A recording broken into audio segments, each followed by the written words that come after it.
Hi there! Welcome to History in Retrograde. This is the podcast where we use the ancient art of astrology to help us better understand the past. I'm your co-host, Chandler O'Quinn, and joining me live via satellite is my mom. Hi, Mom! Hi, Chandler. How are you? I'm doing very well. Are you ready to begin another grand experiment?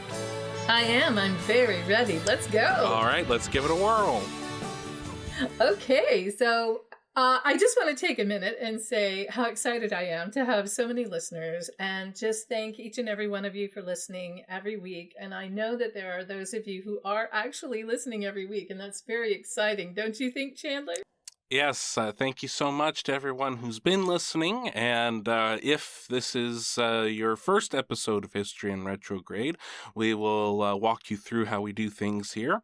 In a moment, I will give the astrological birth data of a random historical figure to my mother.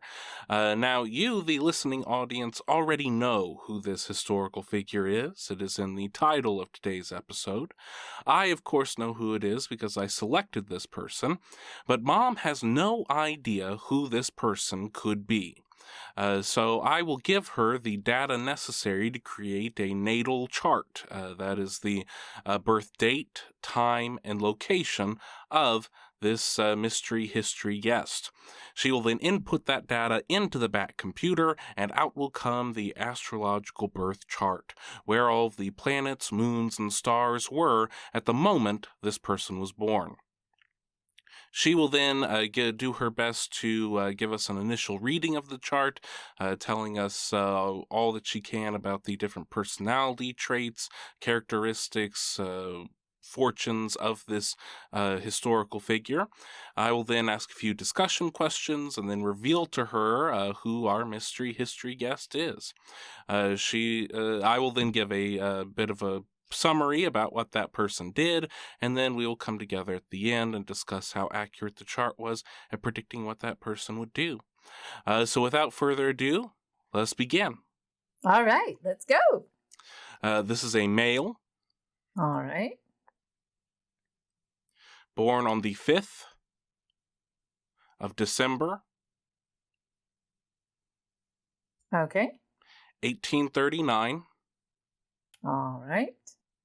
And I was able to find a birth time for this. I'm not exactly sure how accurate it is, but we'll go along with it. Okay. 1:30 a.m. Excellent. I like it when we have a birth time. Okay, and where? So the United States. Okay, and what town? New Rumley, Ohio. Okay. Okay, so we will start with the chart. Take a look here and see what we have. Okay, so on this chart, I think I will go ahead and start with the North Node, which this person's North Node is in Pisces in the 6th house. So knowing that the 6th house is ruled by Virgo and that it's about work and health and organization and work ethic and all of these kinds of things, I would say that this person was very prone to work. Their North Node is in the 6th house in Pisces, so it's a very creative way of going about their work in their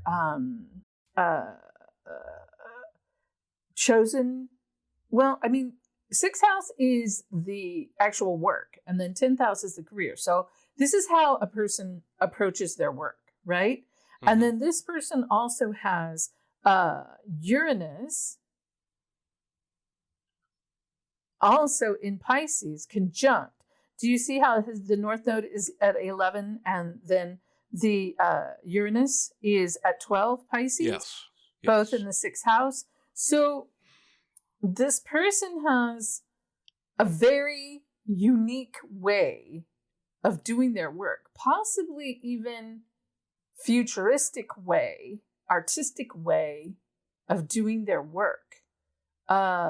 very, I mean, the positive side of this Pisces is, because it's ruled by Neptune, is creativity and talent, and like the bard or the minstrel, or someone who is a musician or a writer, or something very creative with their work. I'm not sure, how that plays out, but something very interesting with their work and their life direction. You know what I mean?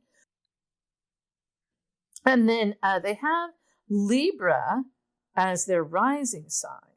And, having Libra as a rising sign, I normally like to say they're very, they're a very attractive person. I don't know how they're pretty.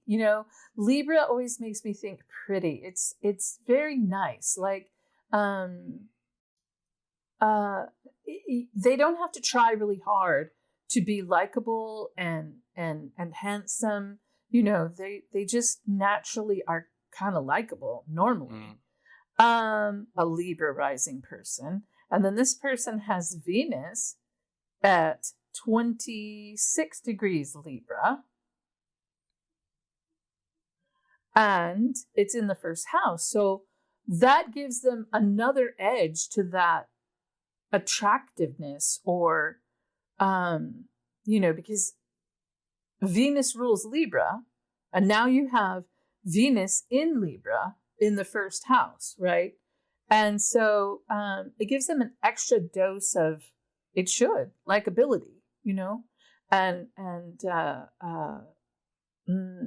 I mean, it could be handsome, attractive. Okay, so that's let me kind of go through and look at everything. We have Jupiter in Scorpio in the second house. All right. So having Scorpio on your second house is going to make you want very I want to say ornamental things, extra. Not just antiques, but like gilded antiques. Do you know what I mean? Like it's that extra step for Scorpio because they like it a little bit more. You know what I mean? And then having Jupiter in Scorpio in the second house gives them the benevolent ability to have valuable things. It should. That's how that usually works.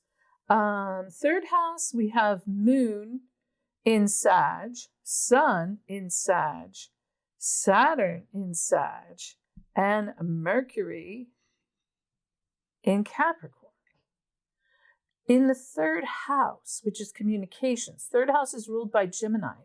So this person has a Moon conjunct Sun conjunct Saturn in the third house of communications. In Sag. Did I say Saturn? No. Okay, Saturn in Sag. So this puts all of the aspects of Sagittarius, right, into their lessons, and their lessons have to do with communication and mother and father. Saturn is directly conjunct the sun. Exactly at 12 degrees in the third house. So there's something there about the father, lessons from the father. It's not conjunct the moon, but still interesting mother-father situation there. And then having that fall into the third house. And then having Mercury in Capricorn. Mercury in Capricorn is a very difficult placement for Mercury because Capricorn is control. It's ruled by Saturn. So people who have Mercury in Capricorn can tend to be very short. They don't give long, elaborate explanations for why they just said what they did. They just say it. You know what I mean? Mm-hmm. I don't know if that fits in with this person or not, but and then Mercury in Capricorn in the third house, which is ruled by Sag, whoa, that's a lot, especially with that Saturn there. And Mercury is at 2 degrees Capricorn, so it's still in the orb of Sagittarius. So there could be some lightness in this particular Mercury in Capricorn, right? It's not like 15 degrees Mercury in Capricorn. It's still a little bit on the Sagittarian side. It could have some, gray area colored by Sagittarius. So that's a little bit lighter, but this person could be known as a person who really didn't mince words. You know what I mean? Could be. And then 4th house, Mars in the 4th house in Capricorn. Mars in the 4th house in Capricorn at 17 degrees. So Mars in Capricorn, again, Capricorn is ruled by Saturn, which is control. So when you have someone who has Mars in Capricorn, they can be very businesslike or very controlling in the things that they are motivated to do.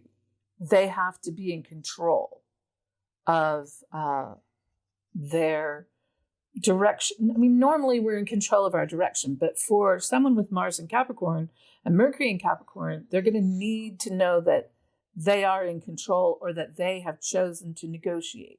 Does that make any sense? Yeah.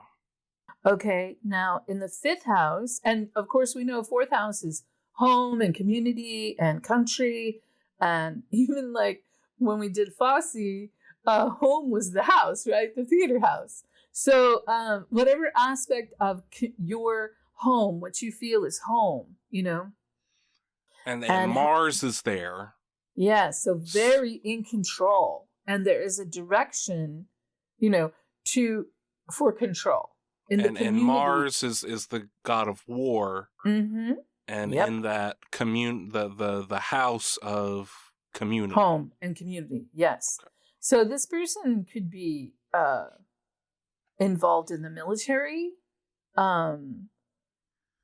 something in that vein. But normally with Mars and Capricorn, this person would be more of a planner, like a strategist, rather than a person who would, just run out screaming with swords and guns. Oh, you know what I mean? That's very interesting.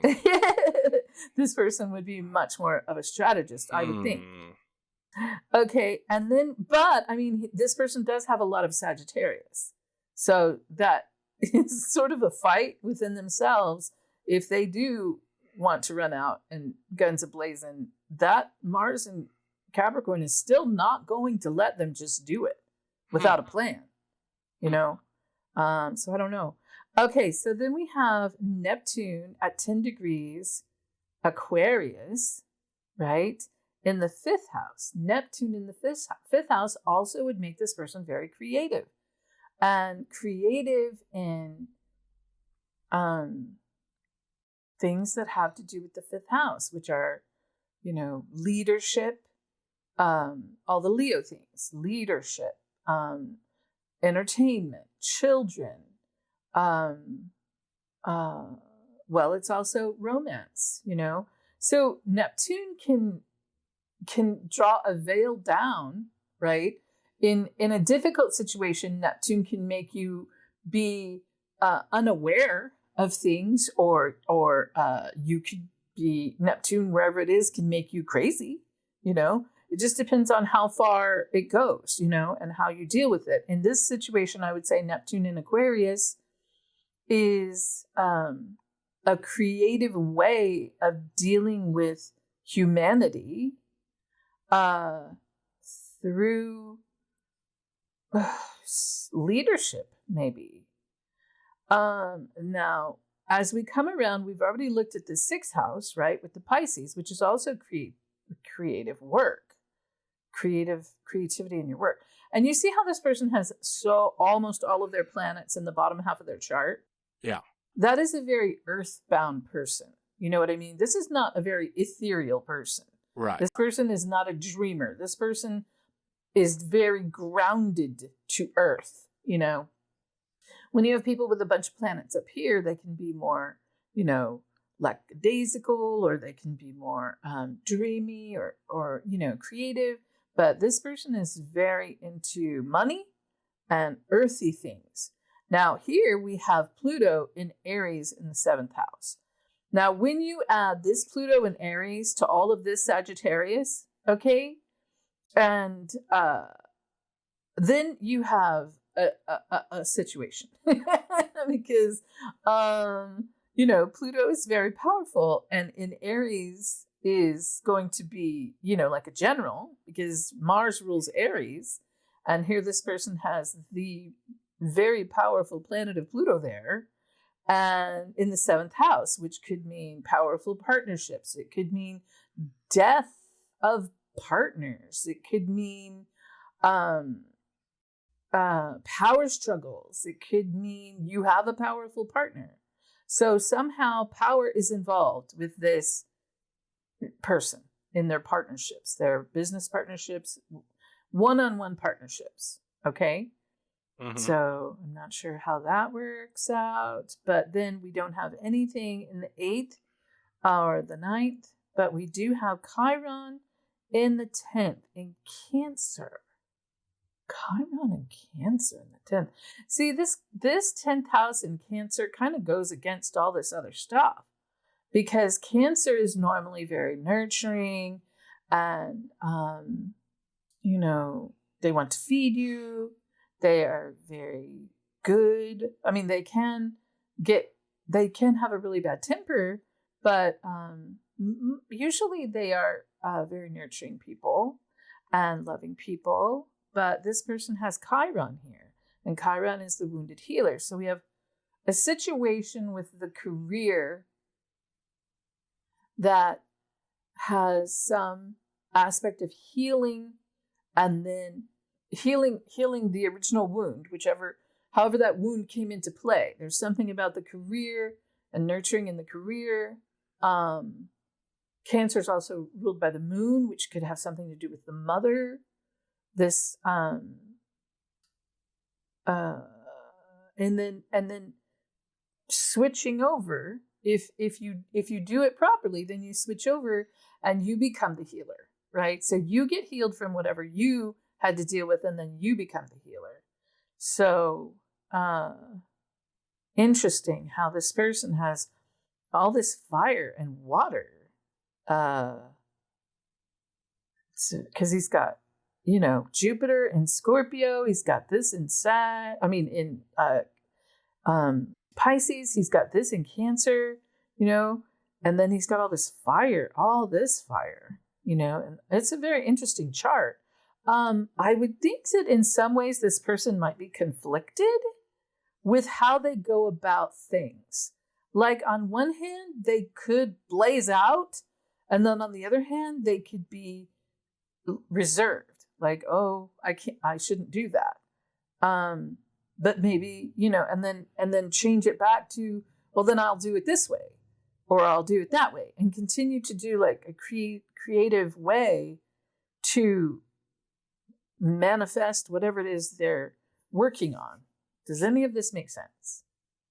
Yeah, I think that there are several things that make sense. I think that there are some other things that clearly he must have been conflicted about, because the other side won, because this is probably not a man known for a great deal of preparedness and strategy, but occasionally, maybe we're just getting the highlights of the career when the other side of him won out. Well, I mean, dark side of Capricorn is like alcoholism and addiction. Dark side of Pisces can also be addiction.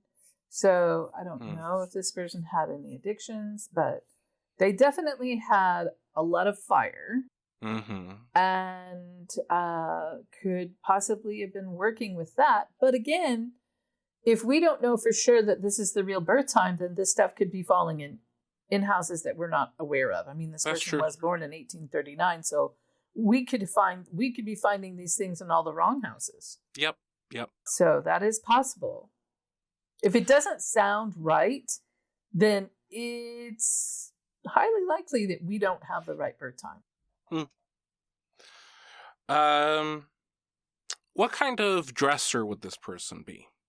A dresser? How would he dress? Yeah. Well, if he does have Libra rising, I would assume that and with Venus in the first house, I would assume a very nice dresser. So if this is his real birth time, he should be a very nice dresser, very dapper. Would the Sagittarius have anything to do with how he would present himself? Well, again, if we have the wrong houses, then, it's possible. But I mean, people who have Libra rising with Venus in Libra in the first house should be pretty nice dressers. Mm-hmm. They're, having Sun conjunct Moon and Saturn in Sagittarius, if that was all in the first house, then you would be dealing with a more, if we had Sagittarius on the first house, then we would be dealing with a more super cool person, like too cool for school. Mm-hmm. But I mean, I don't know who we're dealing with right now. So, maybe if when we figure out who they are, then I might be able to adjust this and say, oh, well, it might be that they had this rising, and that these were in these other houses, and that's how, it worked out. I think for the moment, we should just say, okay, let's not talk about the houses right now, because since we don't know for sure what the first house is as an absolute, and what I'm saying to you seems off, then we can just focus on, the planets and how the planets work together. But I mean, all the planets are still going to be the same. They're still going to have Pluto in Aries. They're still going to have all these planets in Sag. They're still going to have Jupiter in Scorpio. Jupiter in Scorpio is going to give them an edge on, the whole, everything that Scorpio represents, just making it bigger, sex and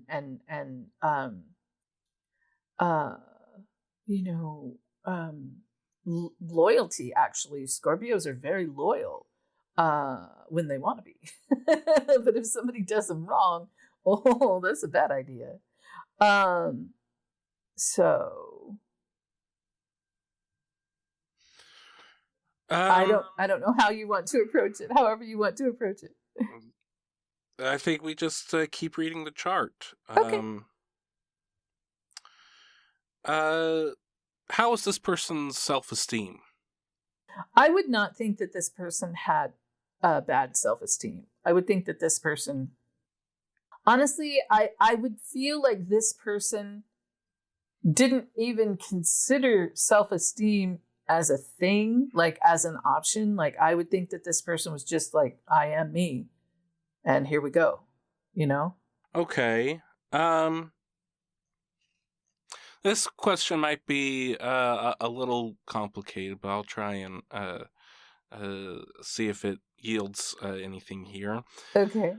Would this person be okay with losing if it meant that he had done the right thing?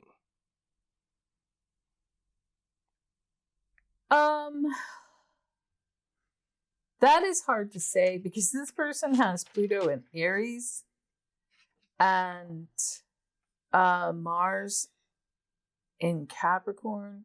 But I don't know, because see, when you have this Sag on the good side is going to be the good guy. They're going to wear the white hat no matter what. So it's possible that this person would be okay with losing if they knew they had done the right thing. But the flip side, would they be okay with doing the wrong thing in order to win? Uh-huh. Yeah, they would. And you would think more the latter. It's six of one, half a dozen of the other, because this person has Mars in Capricorn, which can be very manipulative, and that's what makes Capricorn people so good at business, because they work within the lines, but they're still playing the game, not playing the game as much as a Scorpio does. A Scorpio plays the game to win, to play the game. You know what I mean? Mm-hmm. But a Capricorn will play the game more like they're there to win, but they like to play the game. What is his attitude towards authority? I think this person is the authority. I think that this person is in charge. If someone were to try to force this person to do something, I don't think you could force this person to do something they didn't want to do. I don't think that's a possibility. What role would romance play in their life? Well, they have Pluto in the 7th house. And Pluto is very burn it down, build it up again.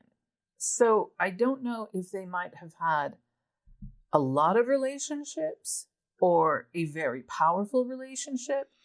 But when you have Pluto on the 7th house in Aries, and then you have Neptune in Aquarius in the 5th house, having that Neptune in Aquarius in the 5th house could make relationships, like it could make them super romantic, having Neptune maybe in anything else except Aquarius, because Aquarians are very technical and I don't know. I would say that this person could have great fiery romances, or romances could confuse them or they don't have time for it. My choice would be that this person probably had a number of romances. I don't know how, and each one could have been really serious to him. Okay. Is there anything else that you can get from the chart that you haven't talked about already? Well, it's interesting because I get the feeling that we might not have the right birth time because of the reaction that I'm getting from you. But sometimes if I go off in this direction and I'm pulling certain aspects of the signs, and then after you tell me who it is, then I'm like, oh, okay, well, that makes sense because A, B, C, D, Mm-hmm. So I think in this situation, I don't think there's anything more I can tell you about this chart until I have more information. Okay. Because of your reaction, I'm feeling like we don't have the right birth time. Okay. Well, this time, I think I'd like to do something a little special, do a little experiment inside of our grand experiment. Okay. And I would like to see what our mystery history guest chart looks like in side of a specific day. Okay. All right. So let me go to pull up the area where I can do transits. Okay. And what date are we looking at? June 25th. Okay. 1876. Okay. Well, this person has Jupiter still in Scorpio, or Jupiter back in Scorpio. Let's see. Saturn is right on the cusp between the 5th and the 6th house. So interesting. All right. And Saturn is now in Pisces there. So transiting Saturn would be conjuncting, not by degree, but close enough, their North Node and their Uranus. And the North Node is progressed, and they're having the North Node is also in Pisces. I would say there was some kind of lessons at this time with work, because Saturn is going to activate Uranus and North Node, which are both in the sixth house. So I would say that there's some sort of activation with the work aspect of this person, their direction, their life direction, and unexpected things happening because of the lessons that Saturn is projecting onto that. Then Neptune is in the 8th house, and so is Pluto. I would also say that somehow there was either a death or a legacy that came through this unknown source, unknown, because it's Neptune, right? So you don't know everything. Unexpected revelation with a great change, because it's Pluto transiting the 8th house, and Pluto rules the 8th house. In Taurus,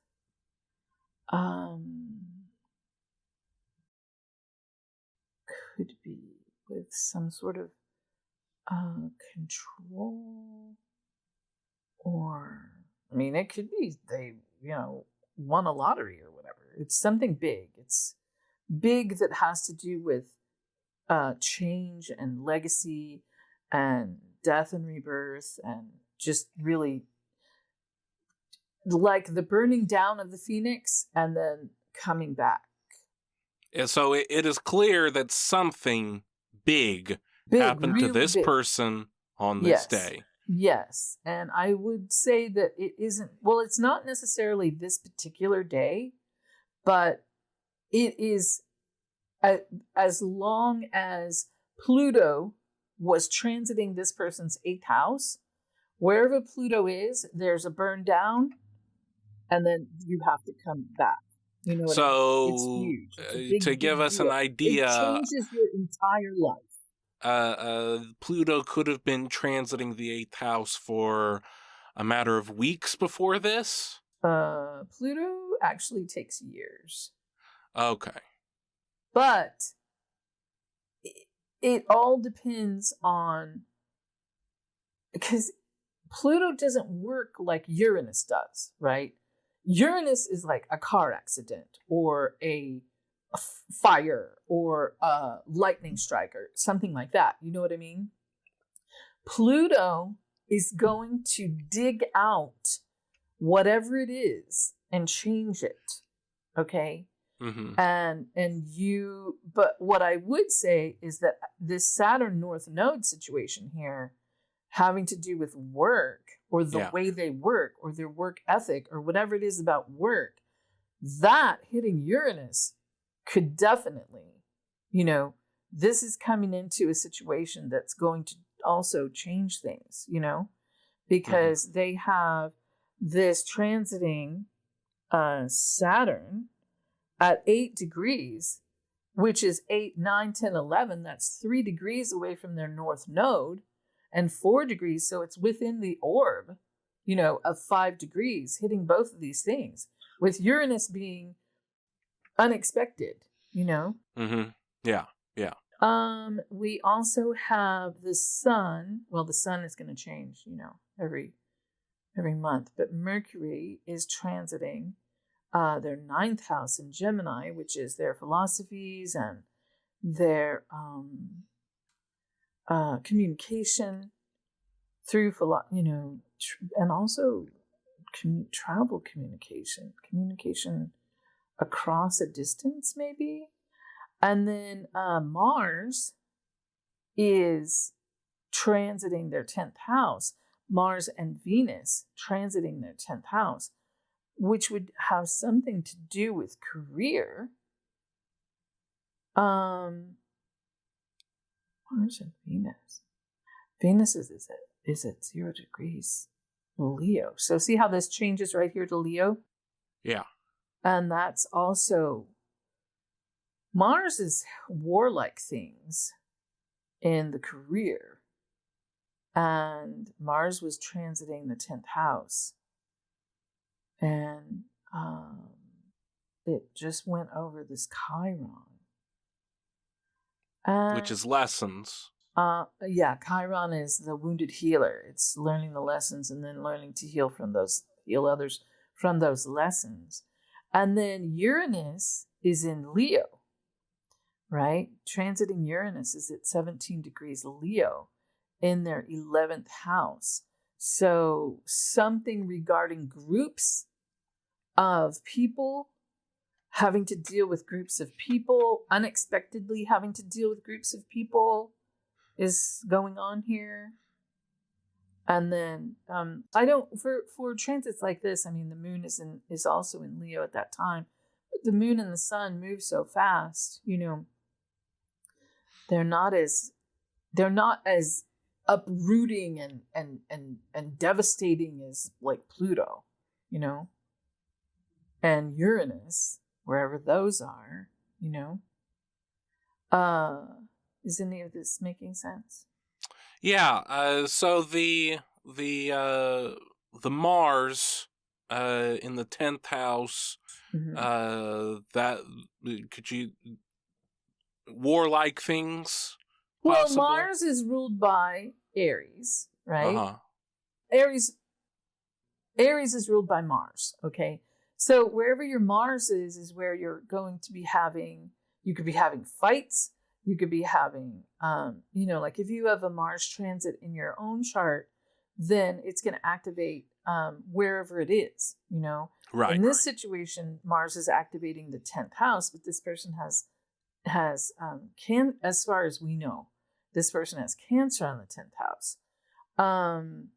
So if we do have the birth time right, then I mean, Mars in Cancer is not what I would consider extremely dangerous, like or you know, like Mars in Aries or Mars in Leo or Mars in Sagittarius, you know, or even Mars in Scorpio, Mars in Taurus. They're all different aspects of a very, could be scary Mars. You know what I mean? Mm-hmm. But having Mars activate your 10th house, whether it's in Cancer or not, if your career has to do with the military or some aspect of war, then this would definitely activate that, you know, whether you're doing something in this situation to try to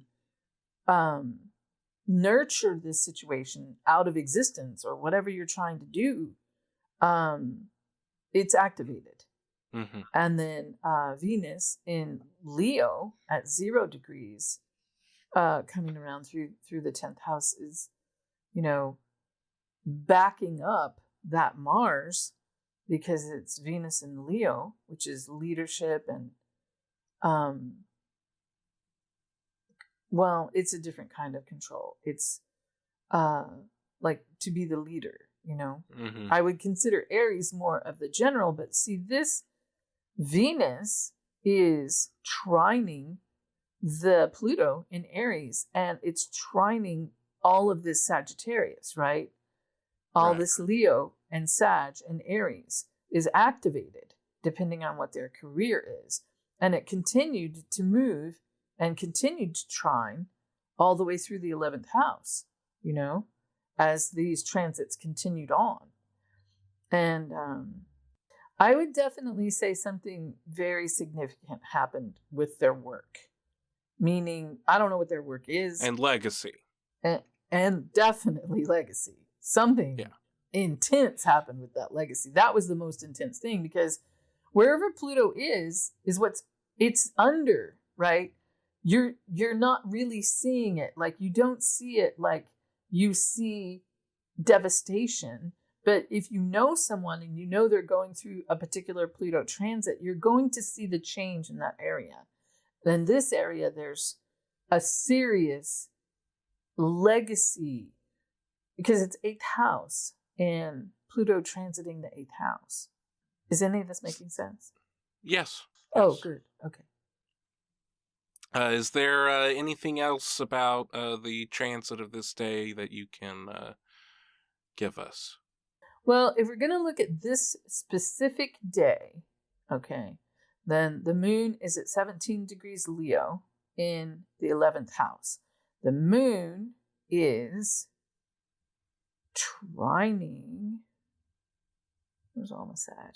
The moon is trining the sun in the 2nd house. It's trining by sign the moon. I mean natal moon, and it's trining natal Saturn because we have Saturn and Sun conjunct in Sagittarius. So this moon and Uranus in Leo is activating the Sun and Saturn in the 3rd house, which is communications. And this is going through the 11th house, which is groups.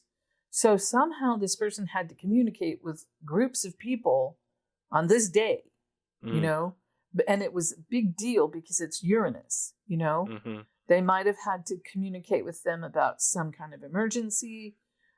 And then you've got that all trining this Pluto in Aries, this natal Pluto in Aries, see, because it's 17 degrees. These are 12 degrees, right? And we've got Uranus at 17 and the moon at 17 Leo conjunct, right? Yeah. So there's a lot happening on this day. Yeah. And then the sun is at 3 degrees Cancer, but in the 9th house, but conjunct the midheaven.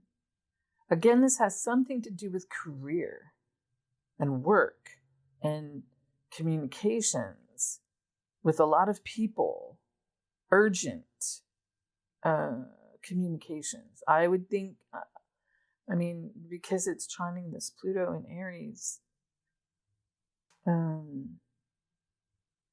don't know, battle? I don't know. Do you think we're ready for our summary of our findings? I think I'm ready for the summary because I honestly have no idea where we are and I feel like I'm just walking around in the dark. Okay, so this person is prone to work, creative about working, unique way of doing work, very attractive, pretty, an extra dose of attractiveness, handsome, wants opulent things. There are lessons with communication. He's not an elaborative speaker. He could be short, to the point with communications. Was not a person to mince words. Needs to be in control. He could be in the military. He should have been a strategist. Creative dealings with humanity through leadership. Not ethereal, not cerebral, a very grounded person. Could be a powerful general. Death and power with partnerships. Could have a temper. Lessons with healing, nurturing involved in the career. Very conflicted. Could blaze out in a blaze of glory, but struggles with his more strategic and planning side. Could be a nice dresser, very dapper. Didn't consider there to even be a problem with self-esteem. They are comparable, let me see, doing the wrong thing. Oh, they are comfortable. They are comfortable doing the wrong thing to win. This person is the authority. You cannot force them to do anything. Could have a great fiery romance, but could also be confused with romantic situations. Could have a number of romances. We then looked at the transit of the specific date of June 25th, 1876. There are lessons with work and life direction, unexpected things, death and legacy, from unexpected revelation, great change, unexpected dealing with groups of people, needed to communicate with groups of people during an urgent event. Is there anything that I left out? No, I just wanted to add that with all of this Sagittarius in the third house, this person, because a Sagittarius can be very loud, and they can be very fiery in a different way than an Aries or a Leo, because the Sagittarius is the one that will jump and run in front of you. You know what I mean? So having that be the moon conjunct Saturn conjunct Sun in the third house, they could appear to be at times out of control because of all of that Sagittarius.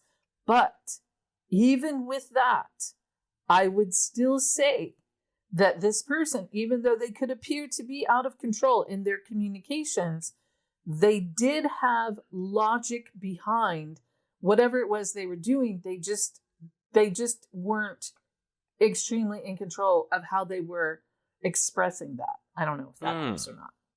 Okay. Are you ready to know whose chart you've been looking at? Yes, I hope I know who it is. This is the astrological birth chart of George Armstrong Custer. Oh no! And the date that we looked at is the Battle of the Little Bighorn. Oh, wow. Yeah. Also known as Custer's Last Stand. Yeah. Yeah, wow. Okay, well, this does actually make sense that this is Custer, right? Because he was pretty. Yes. He was very pretty. And he does, I mean, so maybe this is the right birth time. But, wow, okay.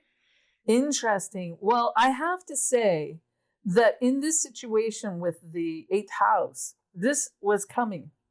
This was coming a long time. You know, this had been coming a long time. I honestly, I will know more after you've done all of the history of Custer.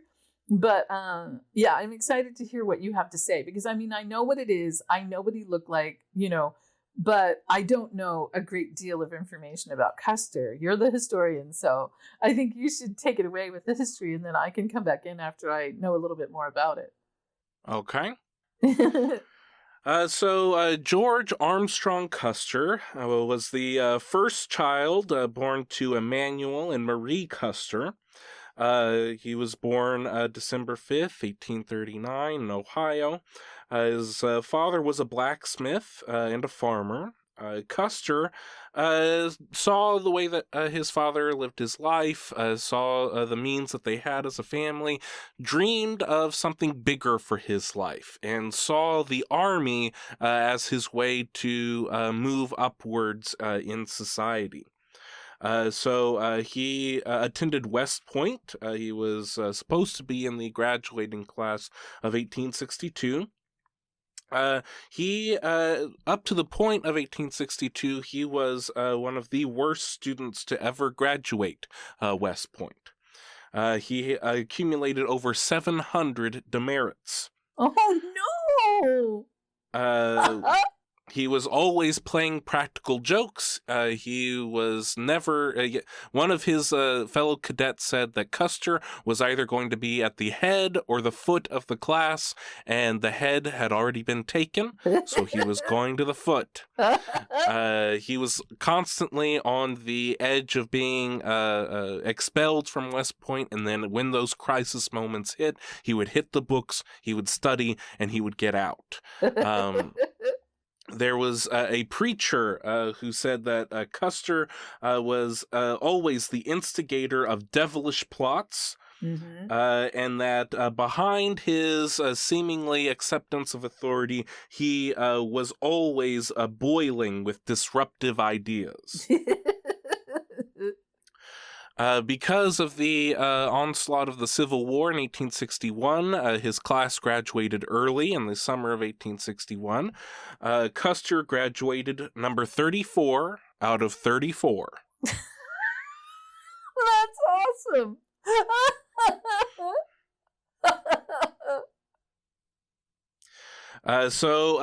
With the beginnings of the Civil War, the Union Army needed officers, and so instead of having a menial job in the Army, he was promoted, and he was a second lieutenant in the 2nd Cavalry.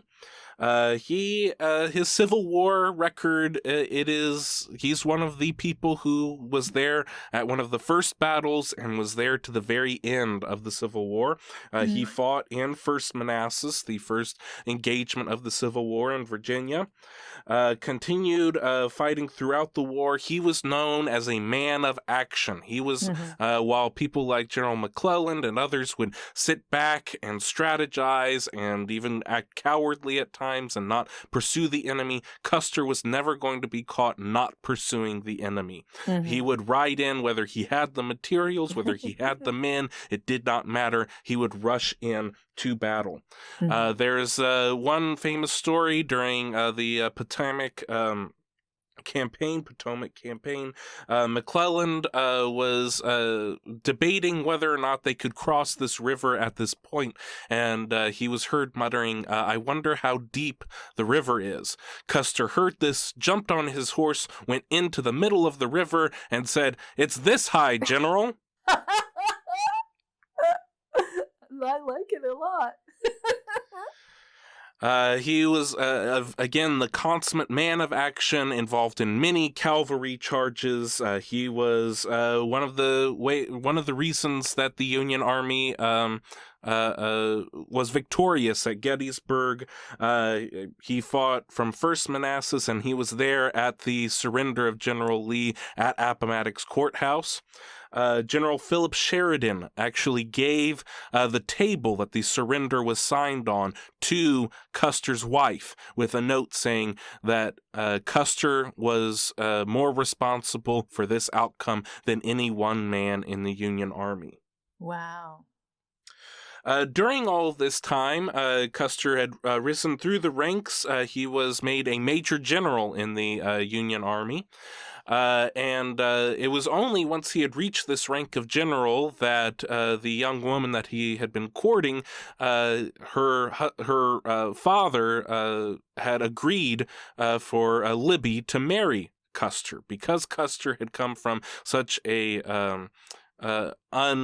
wealthy background, his father being a blacksmith. The future father-in-law did not see much in this young man, but once he had proved himself on the battlefield and made himself a general, then Custer married Libby, and they were together for the rest of their lives. Libby was known as the confidant, the person that he would talk to on engagements and battle. Even during the worst of the Civil War, as soon as they were married, Custer took Libby with him to the front lines so that he could consult with her on all of the matters of war.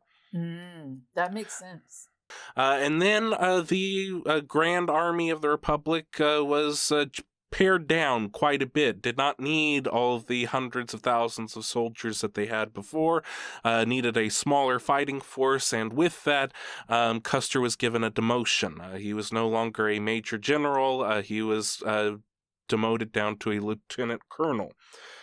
He was made a lieutenant colonel with the newly formed 7th Cavalry Unit, which was created to fight in all of the Indian campaigns on the high plains of North America. Now that the Civil War was over, the business of making sure that the West would be cleared for American expansion now was the ultimate purpose of the Army.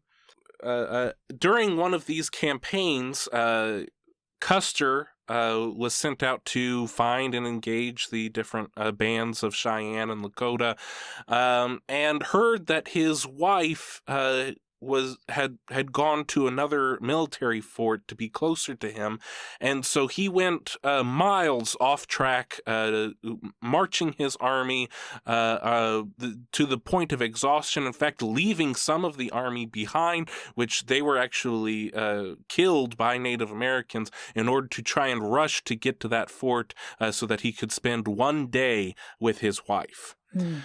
Because of this complete negligence of leadership on his fault, he was sent away from the front and was denied pay for a whole year, and was almost completely expelled from the army because of his actions in pursuit of his love. Mm. One of his most famous engagements in the Indian campaign happened at the Washita River in November of 1868. He engaged in battle he found a small village of Cheyenne who were under Chief Black Kettle, and Custer engaged the enemy, went into the village, and shot indiscriminately. It did not matter if it was an elderly man, if it was women, if it was children. Completely, many people would say, massacred this small village of Cheyenne. He claimed that he took over 50 captives and killed over 100 warriors. That is not, we're not exactly sure how many were taken and how many were killed, but complete indiscriminate warfare amongst civilians on this band of Cheyenne, and because of this great victory, it was one of the reasons why this band of the Cheyenne were forced to go onto the reservation, could no longer live their life out as free Indians. And because of this major victory, Custer became a media personality. He had already begun to grow his hair long, but he would start scenting it with cinnamon oil. Oh no! And have long golden ringlets. There are more pictures of Custer than nearly any personality of this time. He could never be seen without his bright red handkerchief around his neck. He in the Civil War would fight in a black velvet coat. Oh my! He on his Indian campaigns had every color of buckskin sort of uniforms. He was famous for wearing a white buckskin uniform, and all of the Native Americans knew him. He was golden hair. He was the warrior who went into villages and killed indiscriminately. But he would take photographers and reporters with him on campaigns so that they could write about his exploits. There are pictures of him always with a large buffalo or a bear that he had just killed. He was projecting this image to the people on the East Coast that he is the ultimate Indian fighter. So throughout the late 1860s and going into the 1870s, Custer was amassing this reputation. And this was all happening while the United States was in negotiations with the Lakota and the Arapahoes and the Cheyennes regarding the Black Hills. So the Black Hills of present-day South Dakota, that was one of the most sacred sites for not just the Lakota, but many bands of Native Americans traced their lineage to the Black Hills. This was the most sacred spot to their spiritual culture. And it just happened that there was gold in the Black Hills. So the United States wanted very much to have that gold. But under the Fort Laramie Treaty, that area was protected. It was sacred. But that did not stop the miners from the United States from going against that treaty. And so what would the army do? Was the army going to fight off the miners, or was it going to fight off the Native Americans? At one point, President Grant tried to purchase the Black Hills for around $3 million. To the Lakota, that didn't make any sense. That's like trying to buy Bethlehem or something. You cannot understand how sacred it is. But the next year, one of their medicine men, Sitting Bull, actually gave them a price. They said $30 billion. Which, if you look at how much money was actually made from the gold, it would be over $70 billion. So it actually would have been a deal, but that was completely not going to be what the United States government was going to do. So under Major General Philip Sheridan, who was in command of all of the Western theater, he got together with President Grant to say that all free Indians had to be on a reservation by January 30th, 1876. If you were not in a reservation by that time, you would be considered a hostile. Now, this was meant to set up the Indians because it was the middle of winter when they said this. So there was no way that they were going to leave their villages to go to the reservation in the middle of winter. So all of the Indians who were then found outside of the reservations were treated as hostiles. Once this word came down, Sitting Bull had already started to have dreams of a major conflict coming and that they would win this conflict. And so the word started to get out among many of the Cheyennes and the Arapahoes and the Lakota to come to Sitting Bull and to form a village. And they started pouring in. Hundreds of people started pouring into the village every day. And as they were a nomadic tribe following the buffalo, the village would move, but it just the village just kept growing and growing as people kept coming in and coming in. The 7th Cavalry was aware that this village might start to form, that there was going to be a major conflict that needed to happen. So under General Terry, they started to try and find the village coming in from the east and from the west and from the south around the area of the Little Bighorn River. The first people to actually find the village was Major Reno with the 7th Cavalry. He had gone against orders to try and scout and find where the village was. He found, while he was camped, that some Lakota warriors started to attack his camp, and they attacked all day long, which was not how they would. Usually Native Americans, especially the Lakota on the plains, they would come in, they would attack, they might come back a second time, but then they would run away. But they kept coming assault after assault, and later on figured out that it was because they were so close to where the village was. So that is why they felt that necessary to attack all day long. He then got together with Terry and Custer and said that, I think the village might be in this area, and Custer wanted to know why he hadn't gone all the way through and attacked the village. But he had already gone against orders, Reno had, by even going that far to scout the village. So on June 15th, Major Reno that was when that encounter had happened. By June 22nd, they had gotten together and devised their plan. That Custer was going to lead, he was going to find the village, and he was not supposed to engage the enemy. He was supposed to wait for reinforcements. Now, Terry sent Custer out knowing that if Custer had found the village, he was going to attack the village.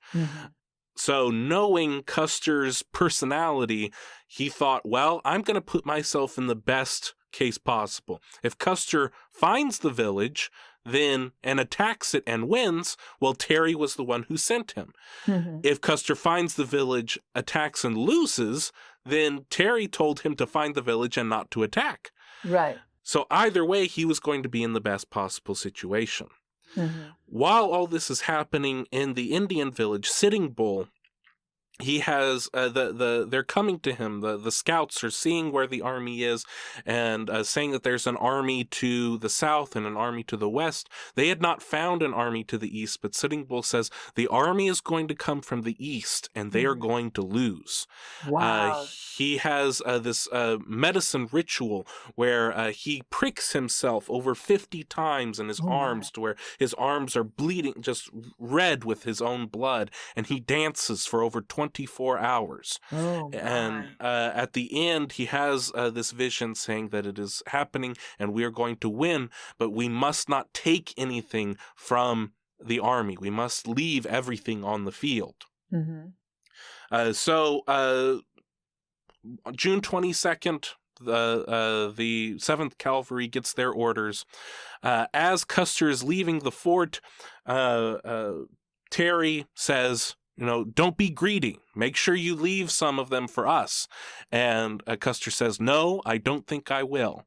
And those were the last words that Terry ever heard Custer speak.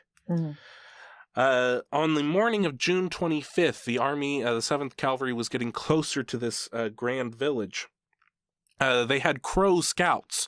The Crow were an Indian tribe, fiercely enemies with the Arapaho and the Lakota. So they were helping the U.S. Army. The Crow spotted the village and saw that it was one of the largest villages ever accumulated. That this village, just to compare it to the United States, was larger than the city of San Antonio at that time. It was larger than most cities, most villages that any of the soldiers had ever seen in the Western world. It was over 5,000, hundreds of teepees, hundreds of horses. And the Crow saw the village, and then they looked behind them and could see the huge fires of the U.S. Army.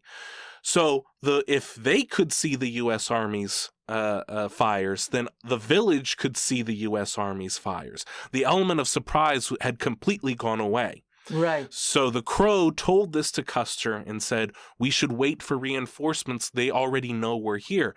Custer said, no, the element of surprise has already been taken away from us. We must attack now.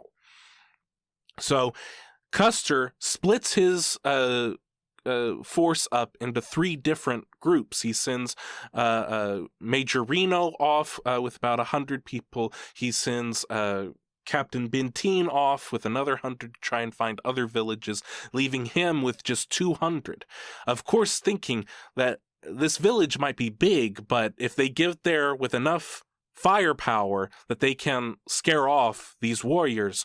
He was so worried that the Indians would run away. He was not concerned of what they would do if they stayed. Wow.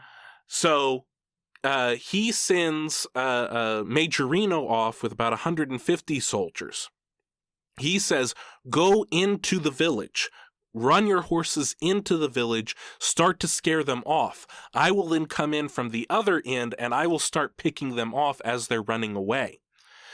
So that Major Reno starts to do this. Now, Major Reno's very confused about the orders. Now, this could be because of the amount of whiskey that he had had that morning. Oh, no. It could also be just the failure to communicate on Custer's part. It's probably a mixture of the two. Major Reno starts coming in, then he sees the warriors start to come in. We don't really know how big the village is. It is the smallest number of warriors given is 1,000. Major Reno has 150 against 1,000, and it could be thousands. So he sees the warriors start to come towards him. He orders the men to come off of their horses and to form a barricade to start firing. He makes a defensive position. What he sees on the other side of the hill is Custer waving his hat. He does not know if that is Custer saying, good job. He doesn't know if that's Custer saying, continue, move into the village. He doesn't understand what Custer is doing. He makes this defensive position, and they're actually winning. The 150 soldiers against the 1,000 warriors is actually winning for about 15 to 20 minutes. Then they start hearing this rumble, and they start hearing all these people in the village start talking and cheering and dancing, and they don't know what they're saying. if they had understood the Lakota language, they would hear crazy horses coming, crazy horses coming. And so Crazy Horse comes onto the battlefield with all of his warriors. Benteen looks to his men and says, we need to retreat now. But he doesn't communicate properly. He says, get on your horses, get off of your horses, dismount. And then eventually the warriors start coming at such a pace that he just freaks out. And he says, if you want to live, follow me, and just rides off. Oh my, no. Some of the men think that they have a better chance if they don't follow that guy and if they just stay hidden in the trees. Some of the men ride as fast as they can with Major Reno. It is complete chaos. Eventually, Major Reno and Benteen meet up on a hill outside of the village. They start making defensive preparations with whatever boxes they have. Reno gets a note from Custer that says, we are engaging the enemy. Come as fast as you can. Bring the packs. Bring the pack horses. Bring the packs. He writes it 3 or 4 times because all of the supplies are left hundreds of yards away from all of this because the pack mules would be slow. So those are 2 conflicting orders. Either come as fast as you can or bring all of the supplies, and that would be very slow. So Benteen eventually goes to another hill. He sees that there is some action going on, but he sees all of the warriors are shooting at the ground. And he doesn't understand why they're shooting at the ground. He thinks Custer has left them all to die, and so he goes back to the better defensive position, thinking Custer's off somewhere. Now, what had actually happened is Custer, seeing that Reno had engaged the enemy, was waiting to go into the village, was waiting to meet up with the forces that were supposed to charge into the village. Custer was going to charge in from the other side. They were going to kill a whole bunch of women and children like they had done before, and that was going to quell all of the Lakota and Cheyenne into surrendering. So Custer is waiting to cross the river. Then when Reno runs away, all the warriors say, well, what's going on? And then they look behind them and see Custer starting to try and take the women and children. So now the full force of the Cheyenne and Lakota and Arapaho start going after Custer. Custer only has 200. They start making defensive barricades around a hill. They are slaughtering their own horses to get behind the horses to try and have a shield.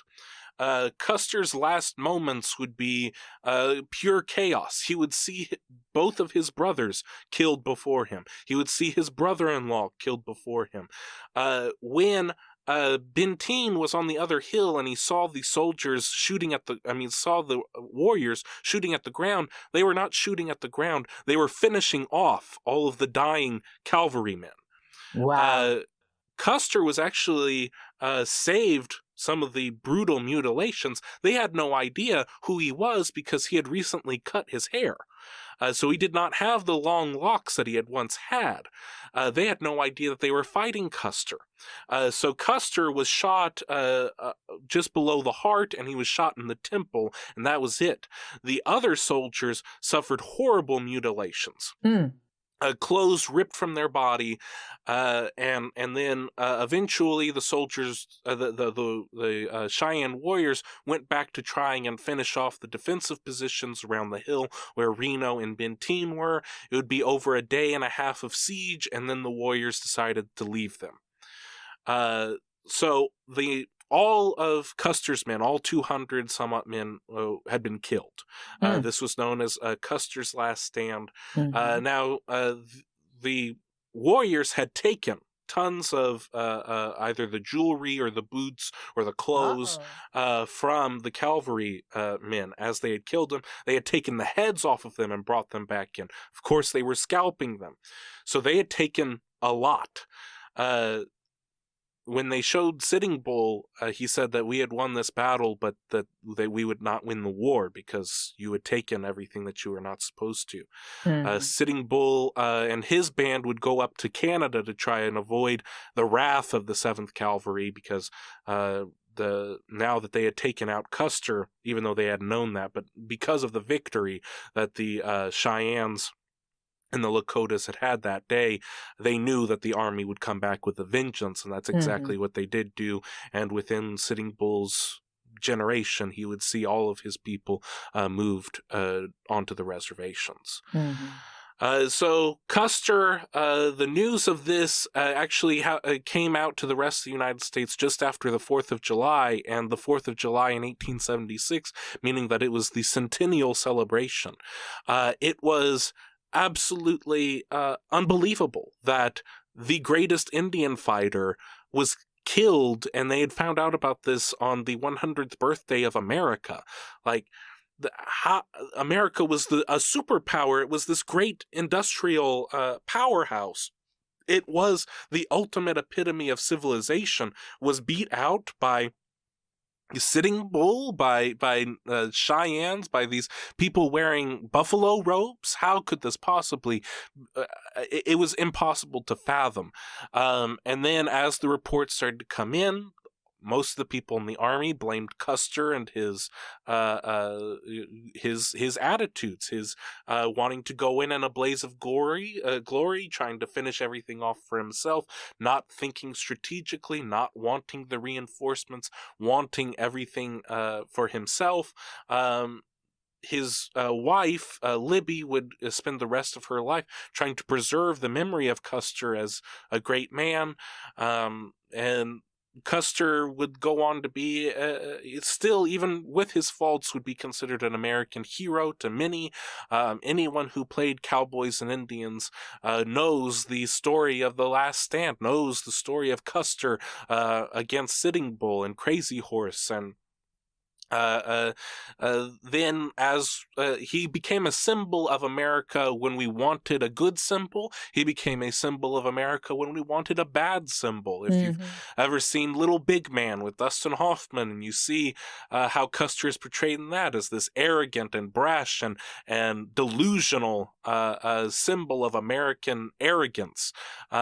Any way you want to look at it, Custer can be what you want him to be in regards to what America is and should be.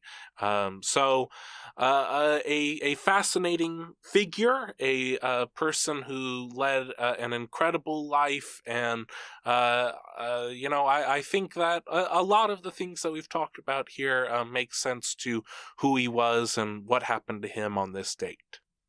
That is true. I mean, I was very lost because when, whatever your reactions were when I was saying, well, it's Libra in the first house and it's got Venus in the first house, so it should be really pretty, like very pretty.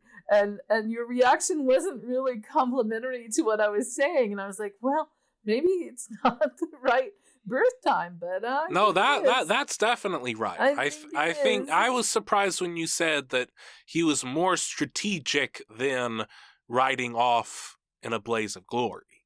Well, I still stick with that. I have to say that I feel that although all of that Sag took him into this, frenzy of whatever, riding straight into it, he still thought he had a plan, right? But a lot of times people who work fast, you know what I mean? Like their brains are like lightning. For someone to say how deep it is, and a Sagittarius will not wait for you to stand there and try to measure something.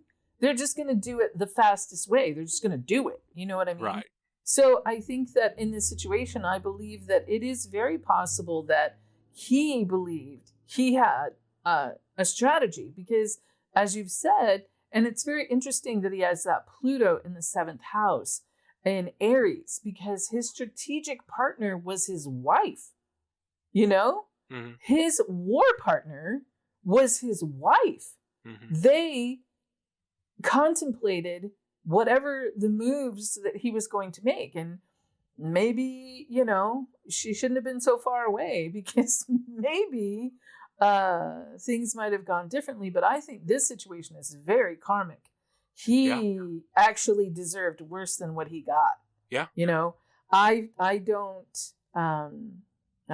think it's okay for any group of people to overcome another group of people the way that these things happen. So I just have to say, karma.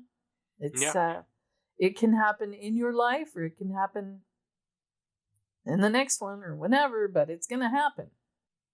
Well, I think on our scale of right on the money to way out in outer space, this is right on the money. This is who Custer is, and certainly what he was up against on June 25th of 1876. Legacy, death, and legacy from unexpected things and unexpected people, groups of people, and he certainly learned a lesson about communicating with groups of people on that day. I hope so. I hope he did, and as he went into his next life or wherever, he took that lesson with him. And maybe, who knows how many lifetimes you have to pay for that many lives taken. I don't know.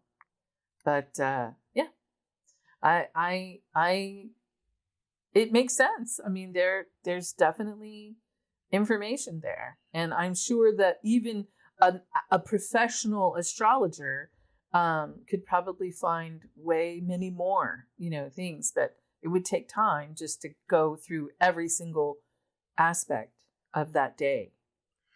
Right. And something tells me that a Sitting Bull would have a lot better chance of listening to an astrologer than Custer would. I agree. Well, that concludes this episode of History in Retrograde. Thank you so much for listening, especially to our little extra special experiment today. If you'd like to support us, we have all of our links to our social media included in today's episode, and we also have our link to a PayPal account if you're feeling extra generous. Every little bit helps us in getting better quality and producing a better show and growing our audience. As always, in conclusion, as long as your houses are in order and the stars are aligned, everything will be just fine. Everything's going to be just fine. And we do love it. Just keep sending the $5 and the $10. They're very good. Whatever you can send is wonderful, and we greatly appreciate it. And we will be coming up with a list of different supporters soon. And just really thank you for listening, and thank you for being there. And have a wonderful, wonderful day or night or morning. Yes, thank you so very, very much. Bye-bye. Bye-bye.